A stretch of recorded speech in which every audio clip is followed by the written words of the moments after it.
Alexandre, bonjour. Bonjour. Alors, expliquez-nous un petit peu, le goji, c'est quoi? Alors, le goji, on en parle beaucoup en ce moment. Le goji est une baie qui fait partie traditionnellement des médecines tibétaines et chinoises. Alors, ce qui est intéressant, c'est que les baies goji sont identifiées comme étant le produit qui au monde contient le plus de nutriments essentiels. Ça concentre quasiment tout ce qu'on peut attendre d'un complément alimentaire, mais non transformé, parce que c'est ça qui est intéressant, c'est que ce produit-là contient beaucoup de substances qui sont produites naturellement par la plante. Par exemple, vous avez des chaînes de polysaccharides particuliers, donc qui sont des sucres à longue chaîne, qui sont utilisés pour la nutrition cellulaire. Vous avez 19 acides aminés sur les 21 qui sont nécessaires à la vie. Donc sachant que dans les acides aminés, vous avez une partie qui est utilisée véritablement par l'organisme parce qu'elle ne les produit pas. Il y en a d'autres qui sont produits par le corps, donc c'est moins important. Mais ce qui est intéressant, c'est que la baie goji va fournir à l'organisme les acides aminés que lui-même n'est pas capable de produire. C'est une plante adaptogène, c'est-à-dire qu'elle va avoir la capacité de réguler, d'apporter à l'organisme des éléments ou de rééquilibrer quand on a des problèmes de santé.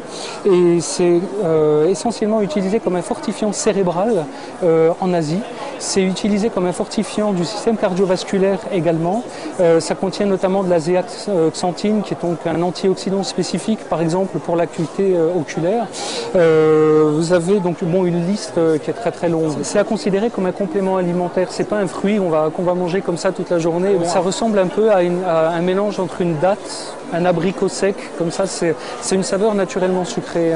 Non, il n'y a aucun problème si on en mange trop, il n'y a pas de dose limite. Ce qui est intéressant par rapport à ce produit-là, c'est qu'on peut en consommer, pour répondre à votre question, très peu, tous les jours, c'est-à-dire 20 à 30 grammes correspond à peu près à une petite cuillère à soupe.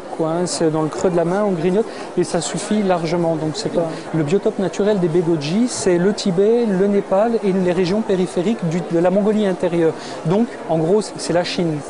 Par contre, effectivement, on va se poser la question en disant, parce que la Chine c'est grand, les cultures intensives, il y en a partout, etc. Donc c'est vrai que nous, des fois, on nous dit, vient d'où votre produit? Alors qu'on dit, ça vient de Chine. Bon, ok, là, voilà. Non, nos produits à nous sont certifiés biologiques par EcoCert sur place. Et ça, c'est important parce que vous avez évidemment trouvé des différentes qualités, parce que c'est un produit qui est extrêmement demandé, donc il va y avoir plein de qualités possibles.